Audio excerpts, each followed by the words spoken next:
I guess now I know why Mom didn't like me playing with the music box.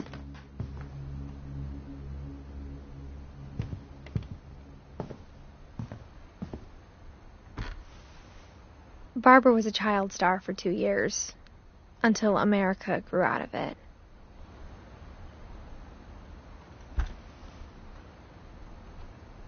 Edie's father, Odin, built the original house.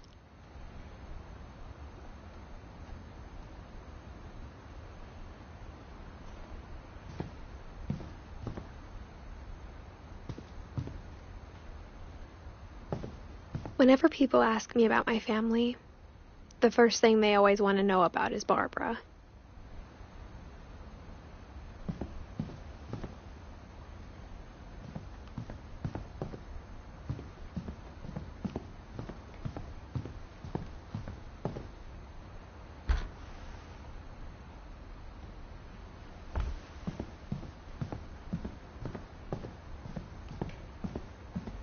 It's funny.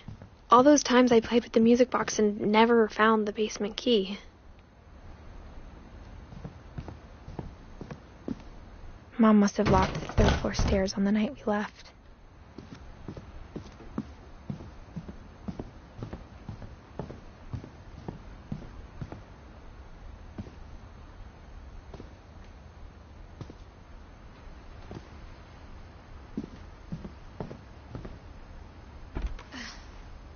Edie told me once that every Finch who ever lived is buried somewhere in the library.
Mom said the basement was off limits, unless I wanted another tetanus shot.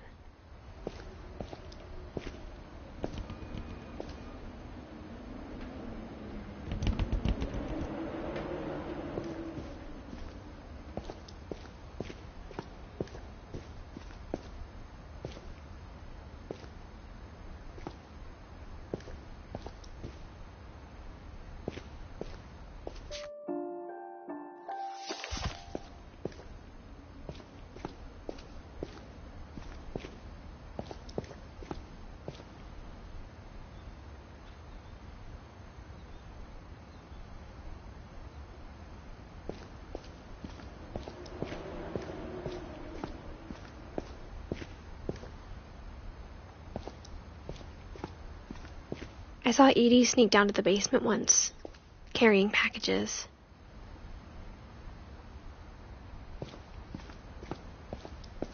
I thought maybe she was hiding presents.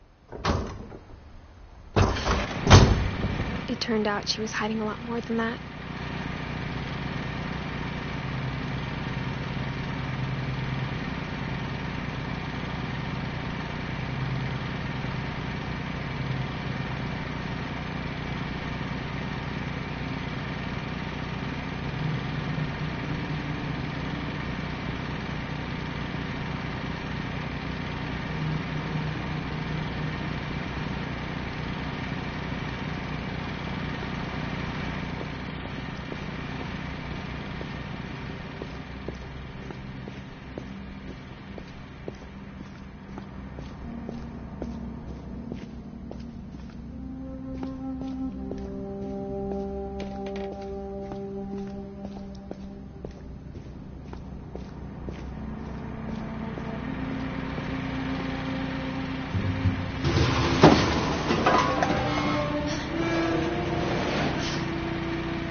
I remember asking Mom once about where Walter had gone. She said after Barbara died, he got as far away as he could. If there's a pattern in all these stories, I think it's that none of us has gotten very far.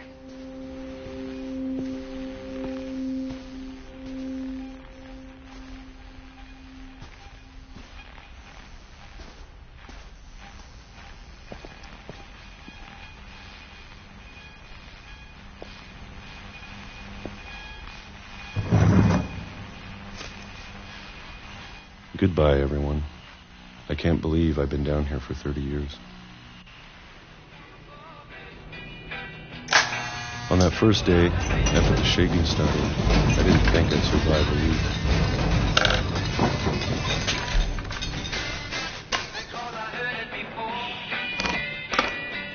But after a few days, I settled into a routine.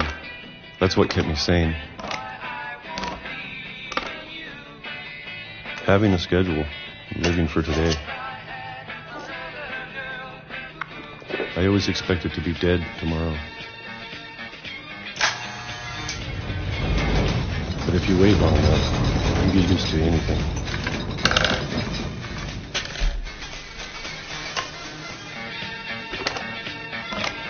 Even a monster on the other side of the door starts to feel normal. Almost friendly.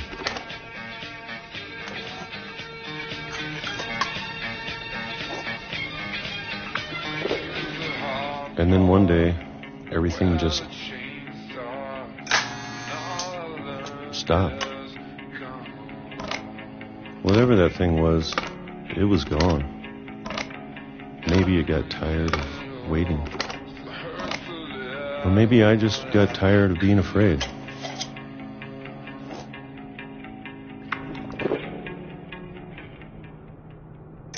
It's been a week now, the longest in 30 years. I'm done waiting. I have to leave while I still can.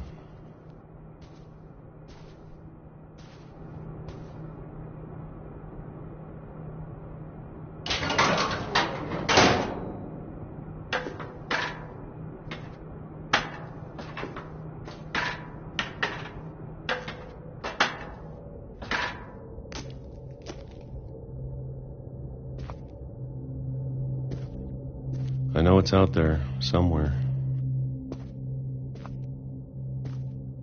Whatever killed Barbara and Molly and Calvin. Maybe this is all a mistake. But I need to stop living the same day, even if it kills me.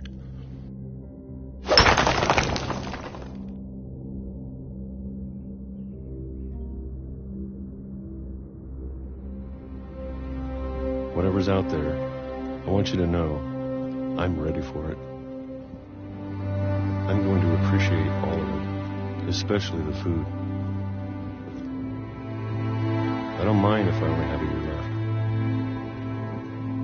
or a month, or a single week. I'd be happy with one new day. I can already imagine the sun on my face.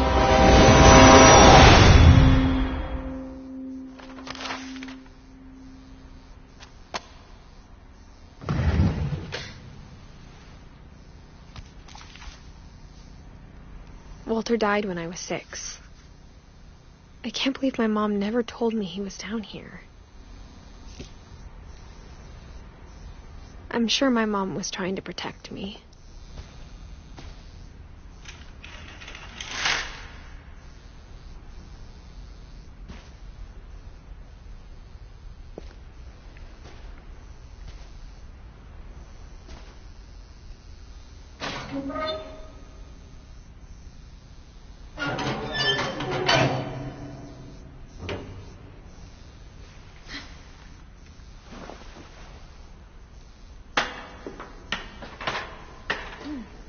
Maybe she was afraid I'd end up like Walter. But if she never told me about an uncle under the house, I can only imagine what else she was hiding. I don't want to make the same mistakes she made.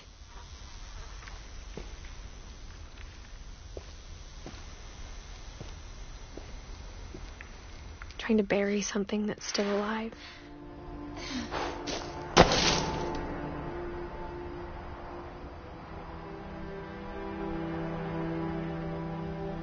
Now that there's only one of us left, or maybe two, I thought it was time I heard the stories for myself and found out what happened to everyone else. But now I'm worried the stories themselves might be the problem. Maybe we believed so much in a family curse, we made it real.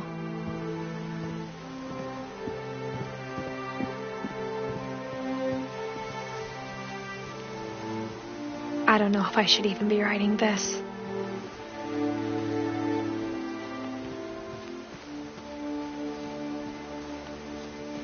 Maybe it'd be better if all this just died with me.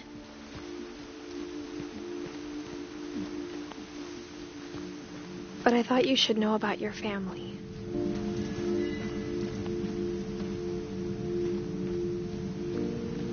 And the history you're a part of.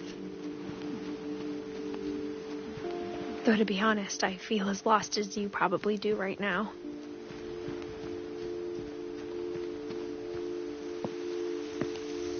I think the people in these stories believed them, for what that's worth.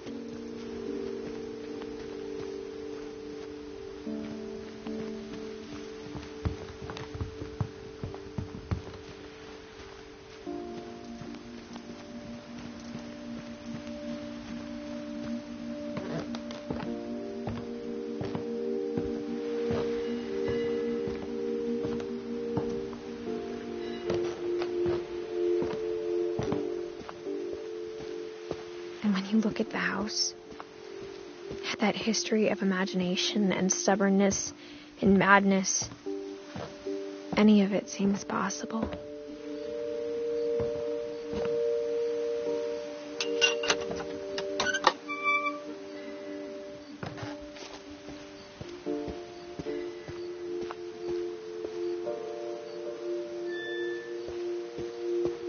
I think we've been surrounded by death for so long, we've just gotten used to it.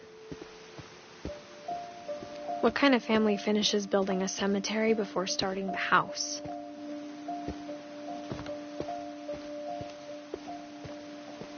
It's embarrassing for me to admit this, but the pet cemetery made me more uncomfortable than the human one.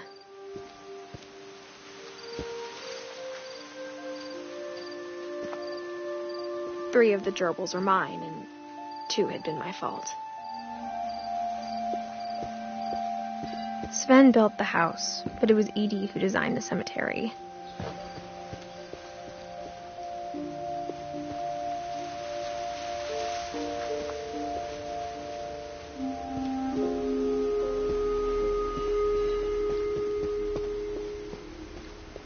I'm sure Odin's monument had been Edie's idea. My mom was always trying to move on, but for Edie, the past never went away.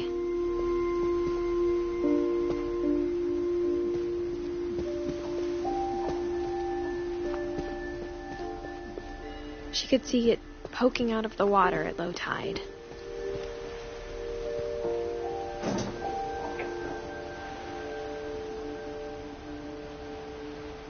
Edie said she dreamed about the old house every night.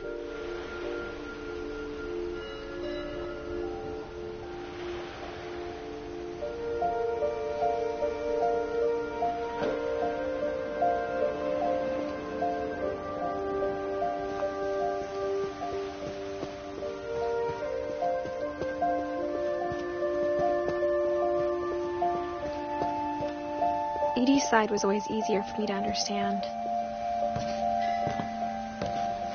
But the older I get, the more I can see where my mom was coming from.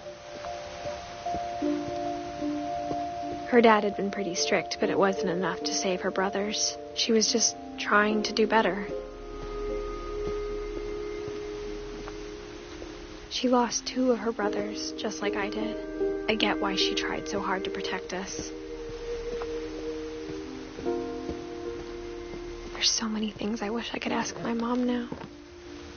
Part of me thinks this is what she wanted all along. For me to come back someday and find everything out for myself.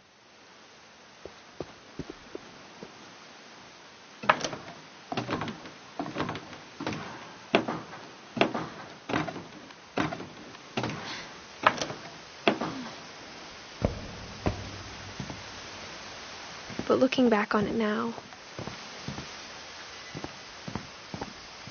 if she told me there was going to be so much climbing, I never would have come when I was 22 weeks pregnant.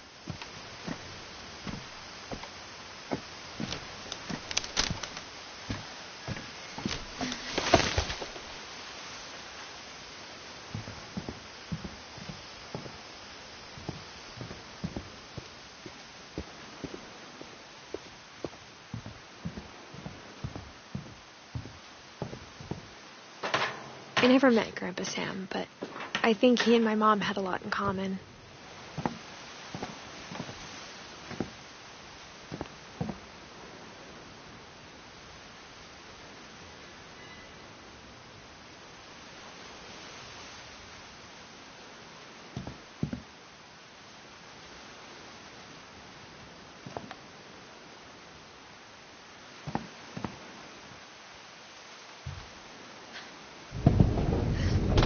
They were both pretty intense.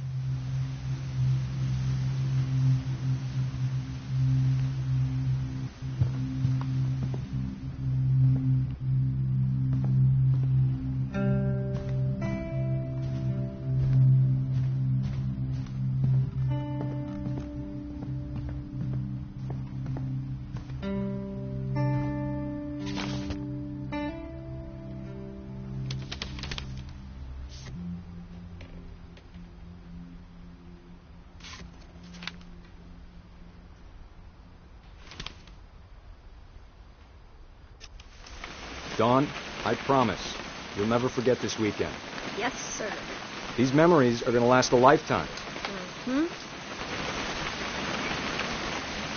Am I going to have to shoot anything? It's a hunting trip, Dawn. Shooting is strongly encouraged. Perfect. It's going to rain the whole weekend, isn't it?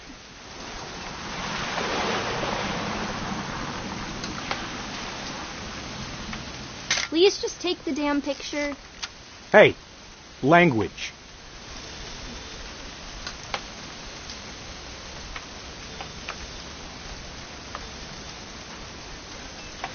I will never forget this weekend, Dad. That's the spirit. Okay, got it. I'm going to take some pictures, okay? Just be careful. The camera's older than you are.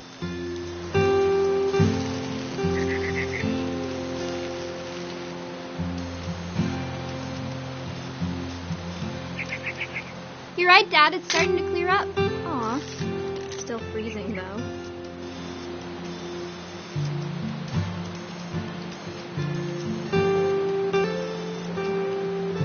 Definitely should not have drunk all that coffee. Hold still while I take a picture of you. Hi, Day! That's a keeper. I'm just saying, I'm not always going to be here, Dawn. You'll need to remember this stuff, if you want to survive. I'll be fine, Dad. You know who else thought he was going to be fine? Some guy who died. Dawn, I'm being serious. I know, Dad. You're always serious. Doesn't being out here make you want to chill out? Well, to tell you the truth, I haven't been out here in 20 years. Dawn, don't you think you could find something more interesting to photograph? Last time I was with my brother Calvin. Man, that was a great trip. Your grandpa Sven taught us how to fish, how to build a fire.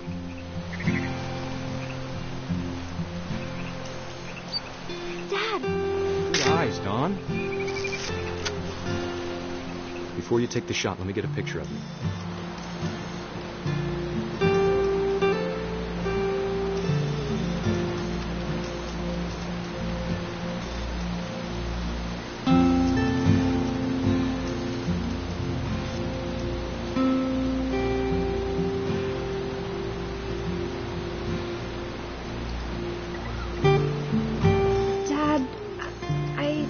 Just breathe. Turn off your imagination. Focus on your target.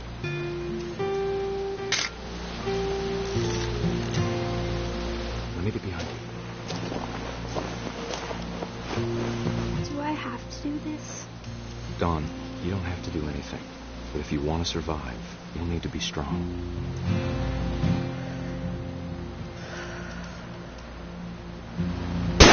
Keep yourself squared up. Elbow. Great shot, Dawn!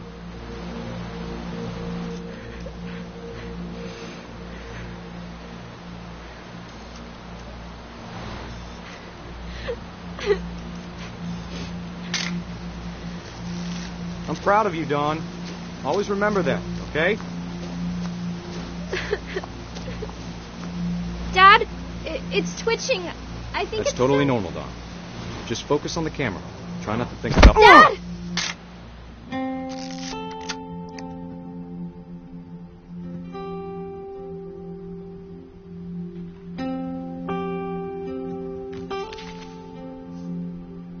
Of all these stories, that's the one I wish most that my mom had told me.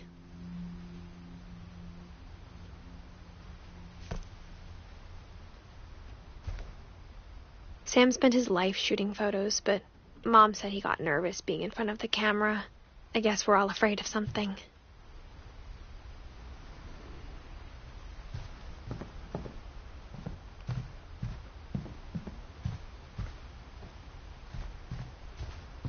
Instead of hiding from death, Sam seemed to go out of his way to meet it.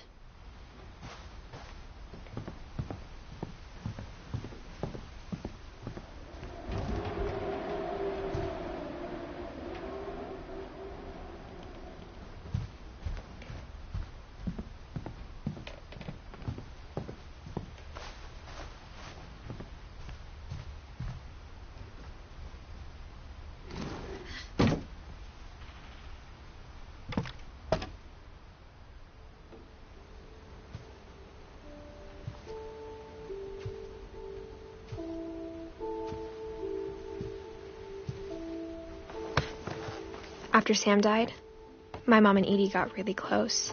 They'd both lost a lot.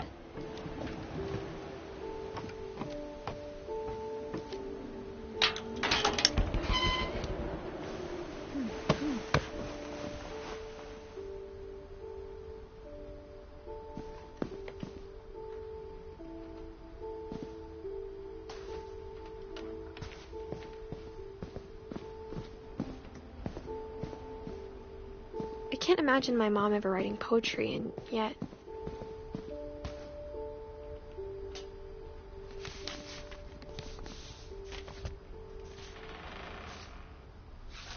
Dear Kay, do you remember the way Gregory used to laugh when he thought he was alone? Like something funny was happening, but only he could see it.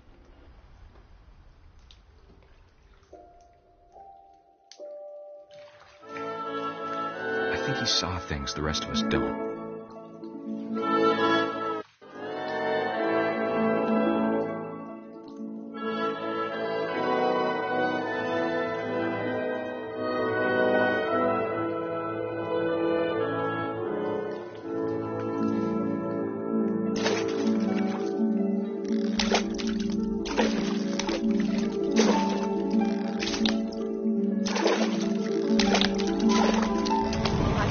Gregory, it's time to...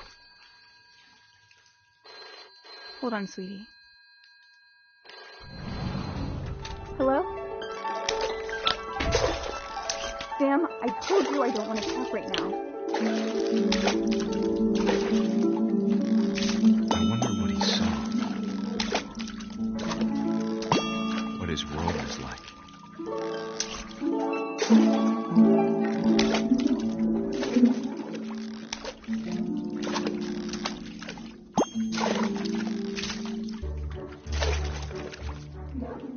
reminded me so much of Calvin. Lost in his imagination.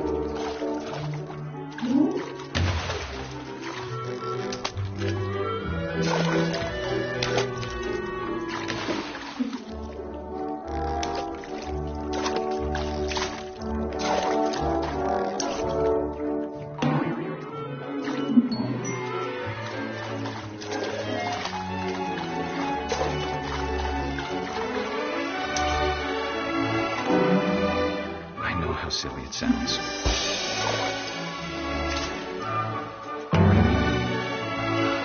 But I worried about a baby being too happy.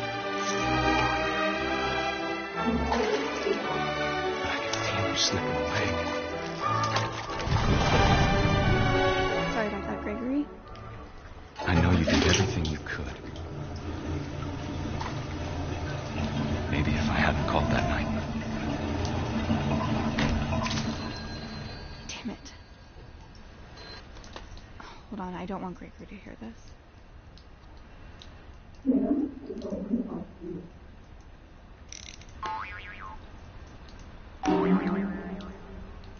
I wish he could have told us about the world he saw.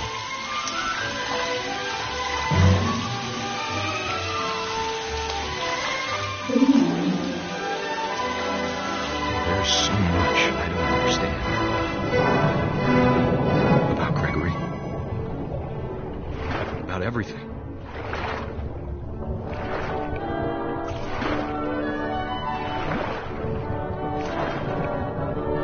But I know what happened wasn't your fault.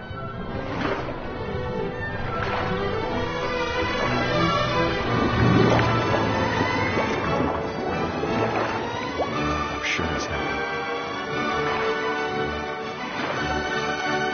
And he'd want you to be happy too. Good luck, Kay.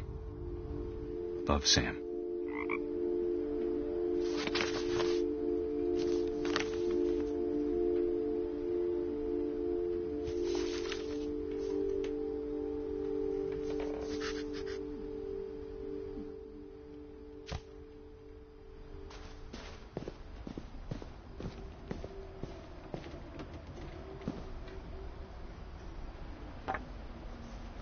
A poem for Gus, who always said the wedding was a bad idea.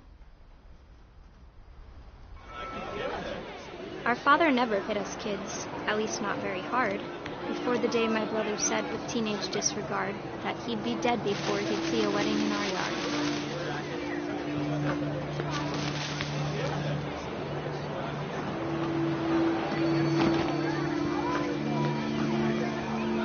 My father made him come, of course, but Gus stood far apart, just flew his kite and bottled up the storm inside his heart.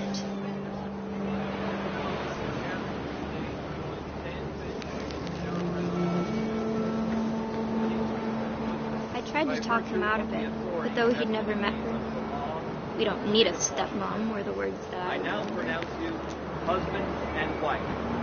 You may kiss the bride.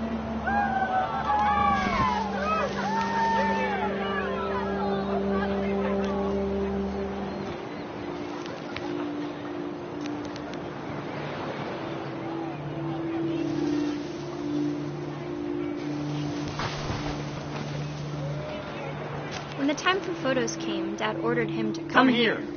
But Gus declined, and as a sign held up his middle finger.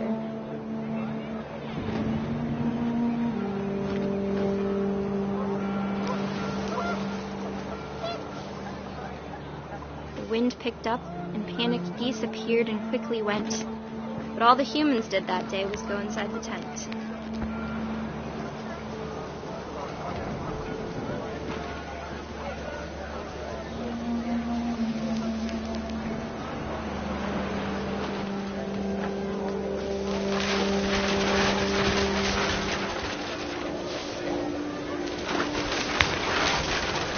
Rain came down in buckets then, but no one seemed afraid that nature might destroy the tent our dad had crudely made.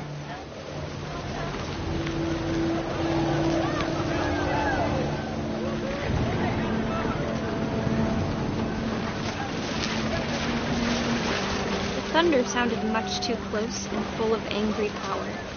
But all my father said to this was, "Make the music louder."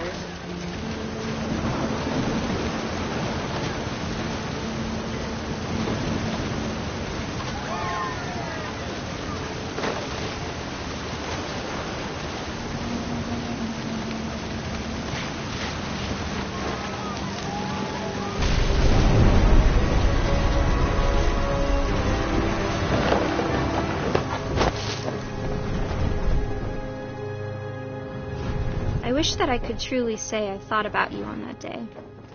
Out there on the beach alone, just you, the wind, the sea, and foam. But I didn't, until we found you.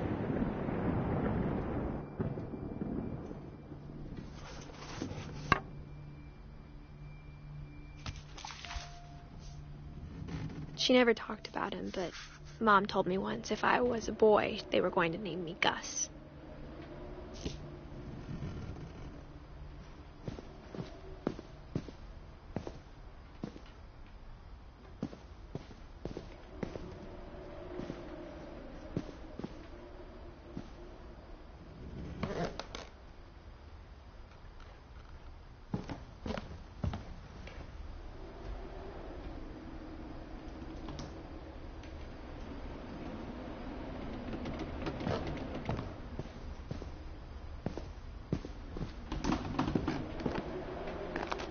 My mom moved up to the loft after her brothers died.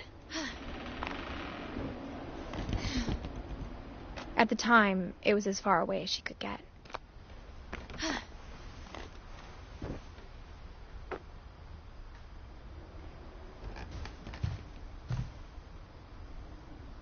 Religion was another thing my mom never talked about, but I think it helped her a lot after her dad died.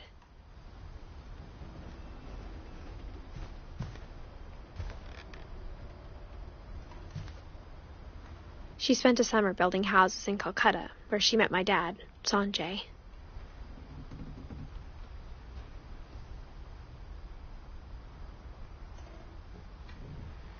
My mom moved to India a week after graduation and got a job teaching English. Louis was born a year later.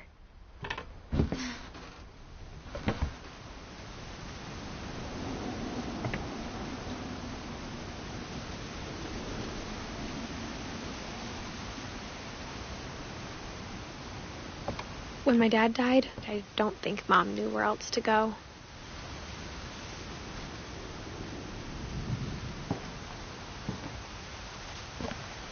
I'm sure Edie was happy to have her back.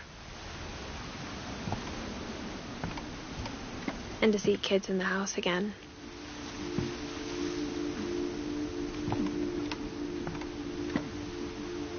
The house had to get a little bigger, but Edie was used to that.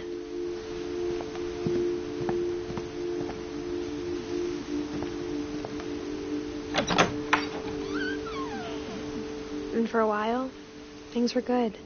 Almost normal.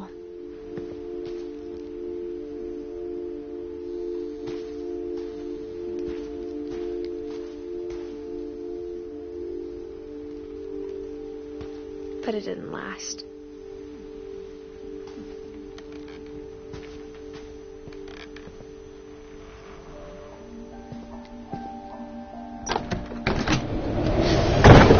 The beginning of the end was Milton's 10th birthday, when Edie gave him a castle.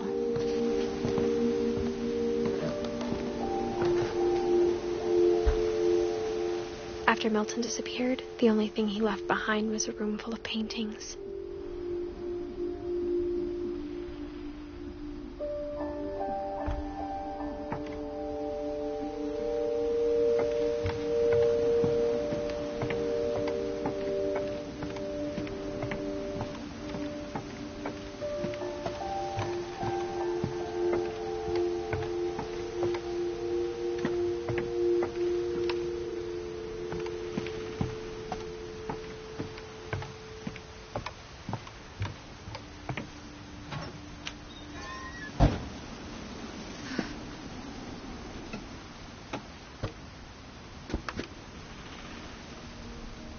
I think Edie was happy to finally have another painter in the family.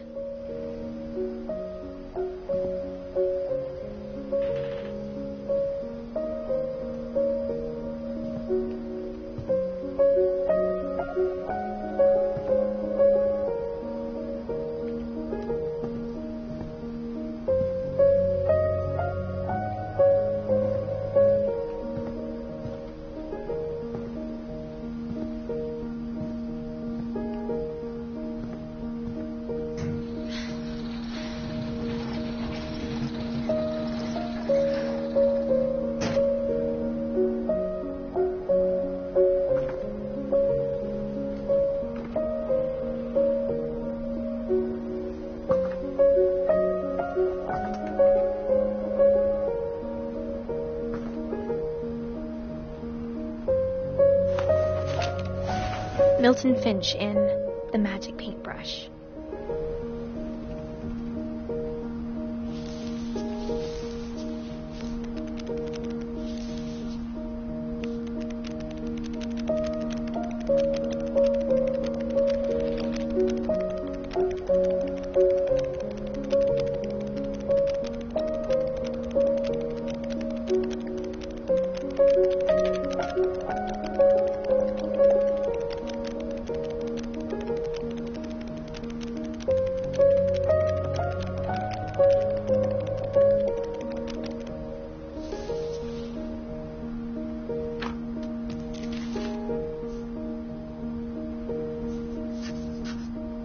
I was 4 when Milton disappeared.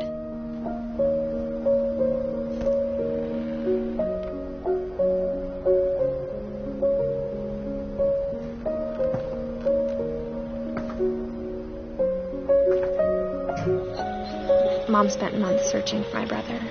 Then she sealed the doors.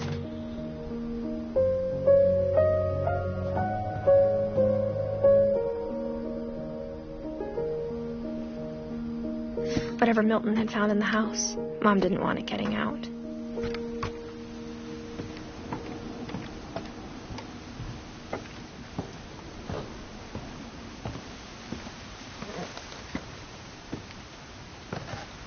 Mom definitely blamed Edie, but I think Louis blamed himself. After he graduated, he just spent more and more time in his room. Until Mom got him a job at the cannery. Everyone always told me to stay out of Louis's room. Except Louis.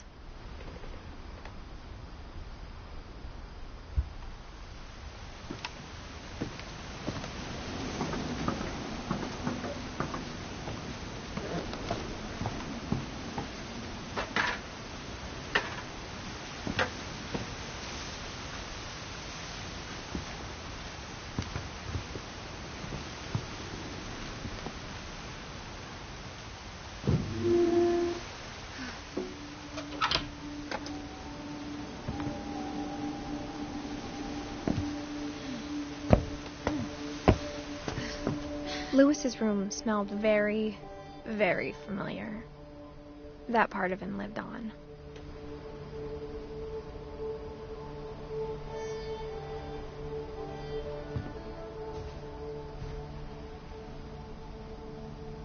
Louis and I spent a lot of time playing games together, but he was surprisingly bad at them. He died a lot.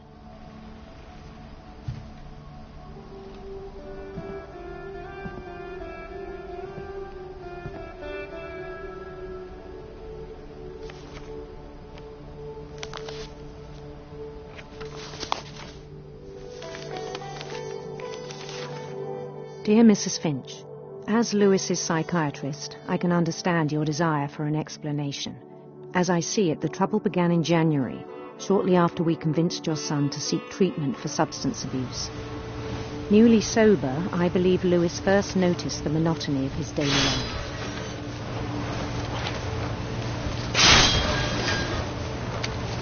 He kept working at the cannery,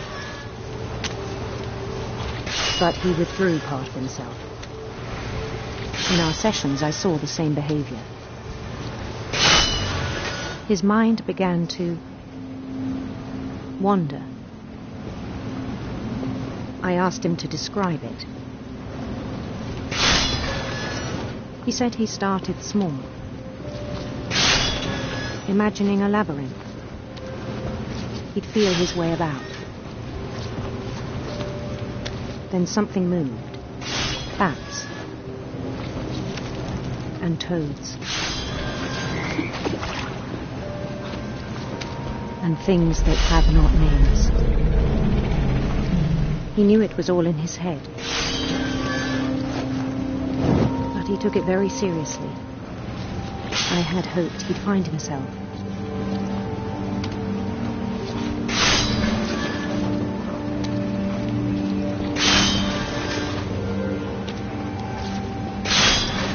But he found something more. I worried about him then. Daydreaming at the cannery, I spoke with his boss.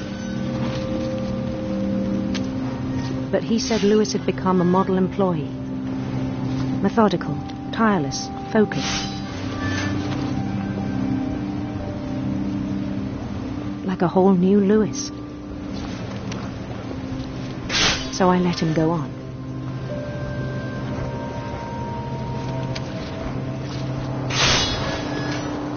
I even encouraged him. It seemed very promising at first. He told me he'd made a new friend.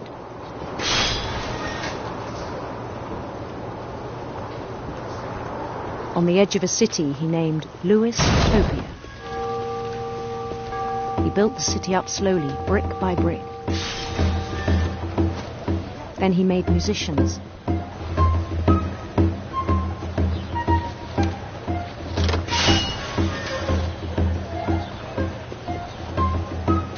And songs for them to play.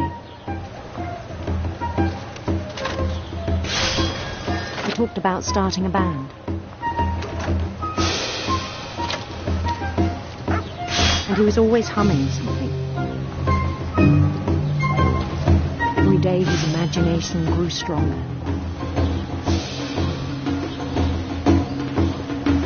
He no longer spoke at the cannery.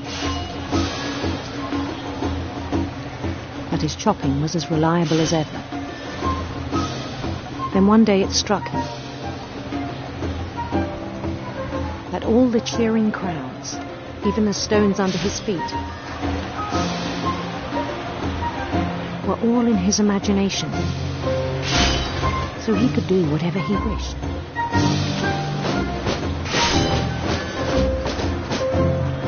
He held an election for mayor, and he won.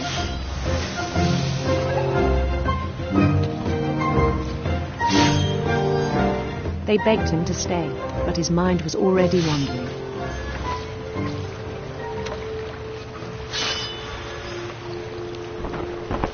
It became a game for him.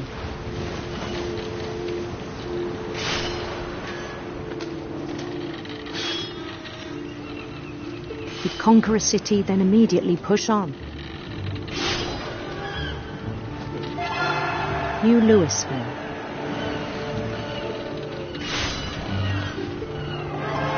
St. Louis. He started drifting away from our reality.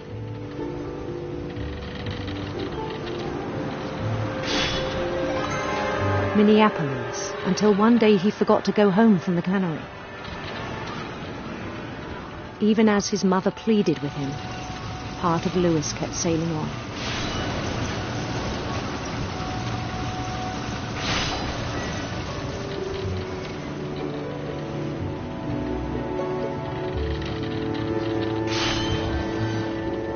In Lewisburg, he heard rumors of a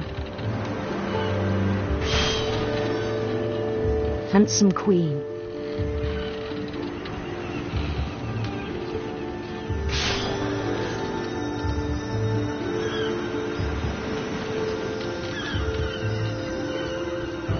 The queen was on her own quest for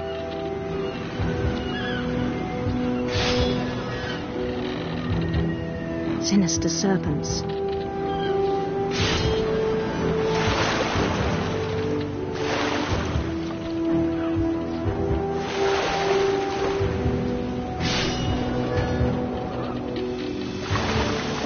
He followed the sound of her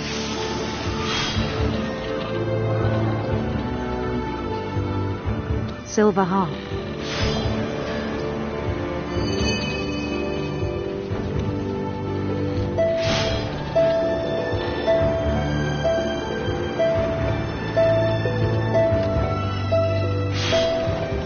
His chase led him to a golden palace east of the sun and west of the moon.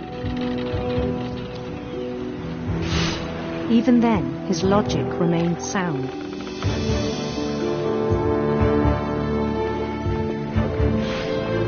He knew the world was all in his imagination.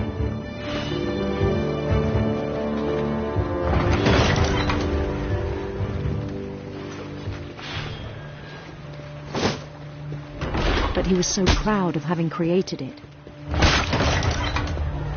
In his own eyes, he'd become something greater than a king.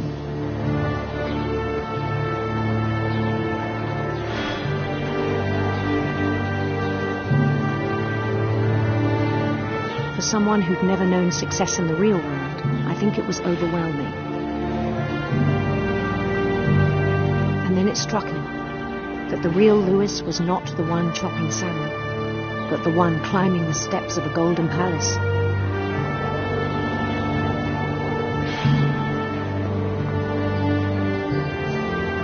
My imagination is as real as my body, he told me.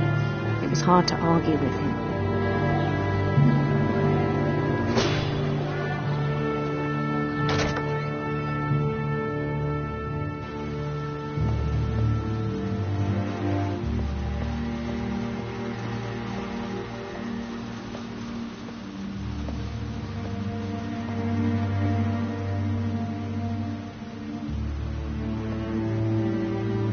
Began to forget the world we know.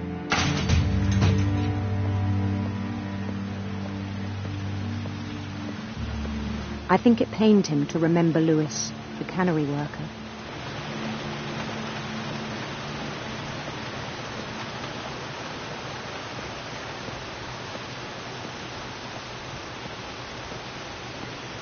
He began to despise the man with a royal contempt.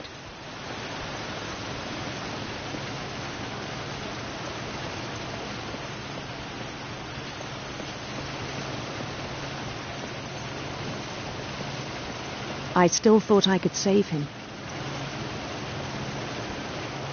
Even after he said he was being crowned king over all the lands of wonder. The palace would be packed with his companions.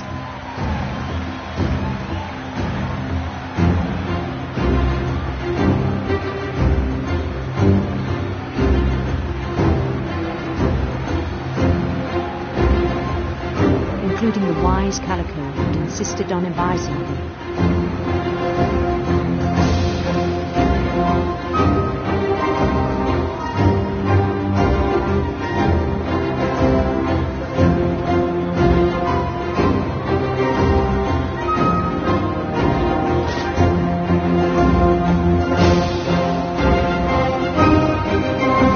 His queen waited, holding his crown.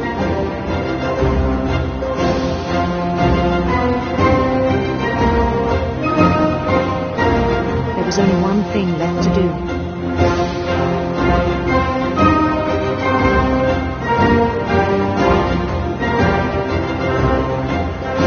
Bend down his head.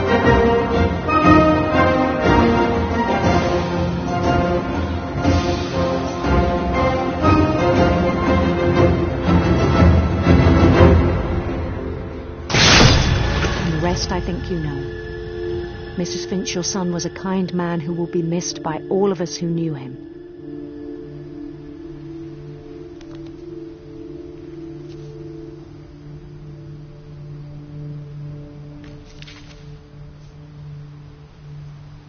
My brother was really cool. I wish you could have met him.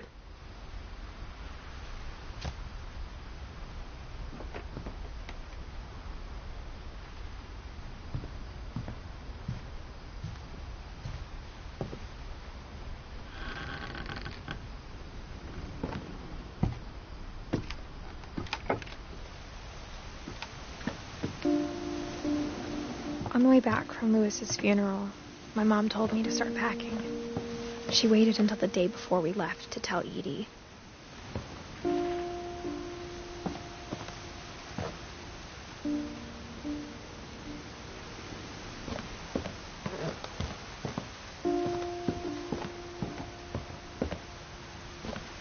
I'm not sure if she wanted to make it easier or harder.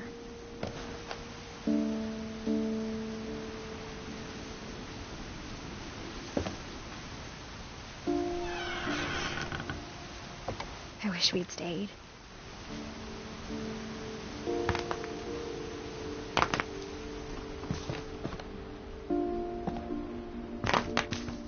But I understand why we left.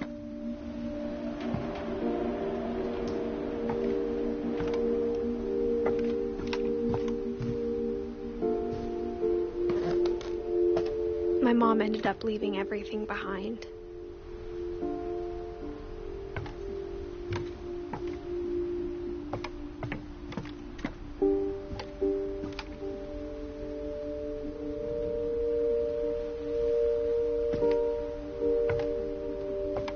What happened that night had been coming for a long time. Maybe it should have come sooner.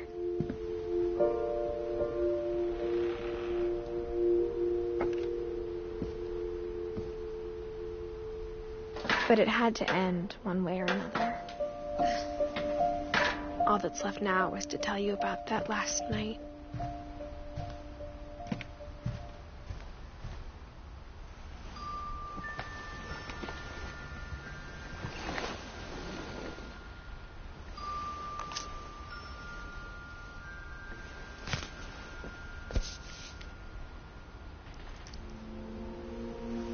That whole last day, Edie just watched us pack and didn't say a word. Until supper, when she raised her glass and said, "To our final night together, and all our final nights apart." Grandma, you know what I said about alcohol. Some of your medications are very Edith, specific. I left a present for you in the hallway. Why don't you go open it? The grown-ups have to argue now. I'm sorry, you're right. We're all leaving tomorrow. Let's just enjoy our last... I'm not leaving. Edith, you're excused.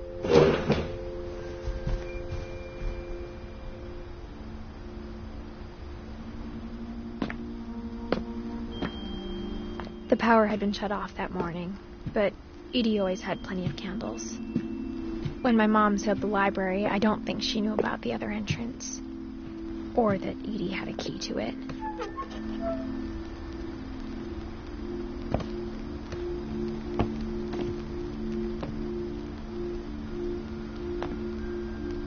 That thing you're afraid of isn't going to end when you leave the house. Edith has a right to know these stories. My children are dead because of your stories. I think it's best if Edith and I leave tonight. We'll have the nursing home send a van for you in the morning. Okay?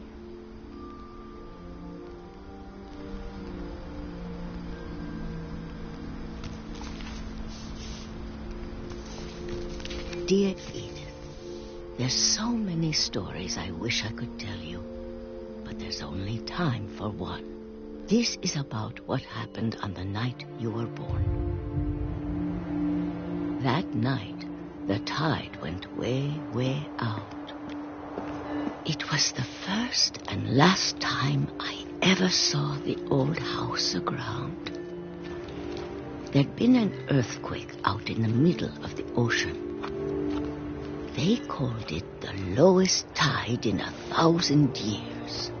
God, it smelled awful.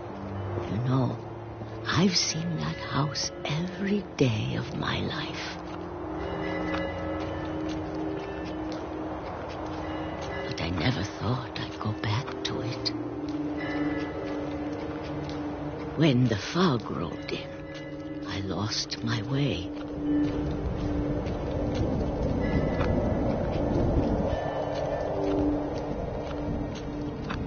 I got turned around.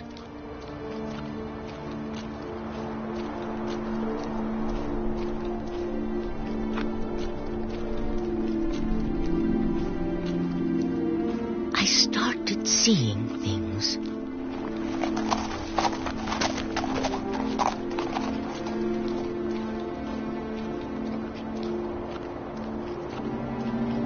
Things I'd forgotten had ever existed.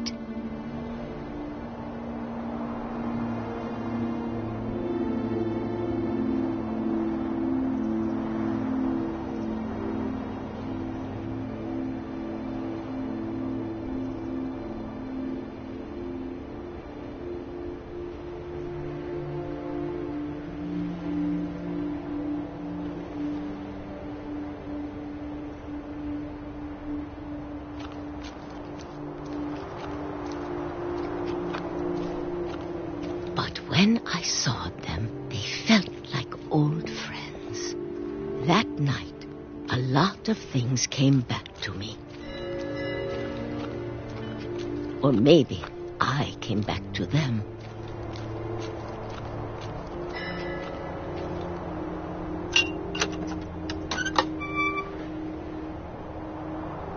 Things I can't explain, but that I need you to try and... Edith, what are you doing in here? It's mine. Edith! Mom, you're gonna rip it. Let go! I kicked and screamed, but Mom dragged me to the car.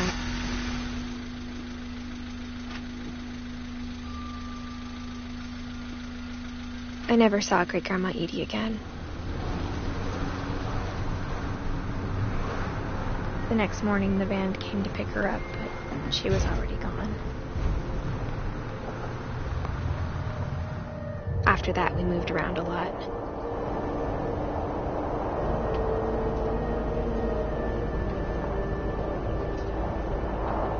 We both tried to make the best of it.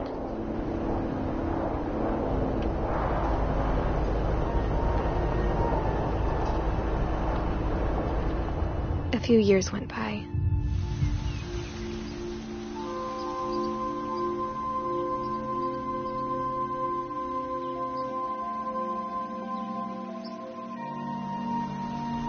My mom didn't like to talk about it. But she started getting sick a lot. The rest happened pretty quickly.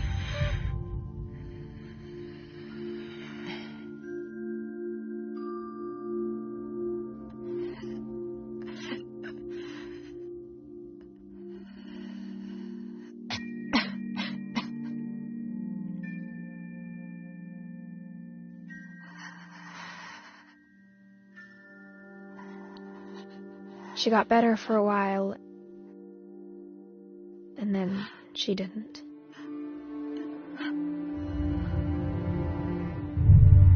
And then I was alone.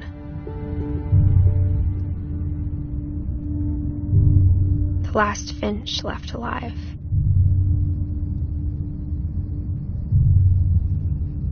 Until I found out about you.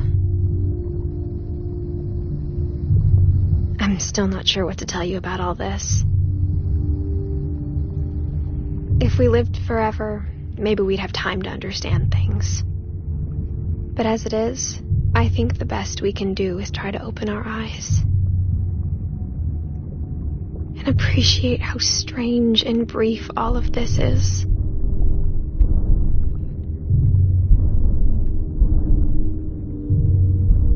This journal was supposed to be for you. But now I hope you'll never see it. I just want to meet you and tell you all these stories myself. But I guess if you're reading this now, things didn't work out that way.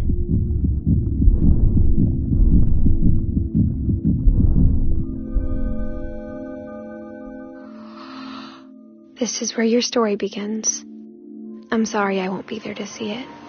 It's a lot to ask, but I don't want you to be sad that I'm gone. I want you to be amazed that any of us ever had a chance to be here at all. Good luck.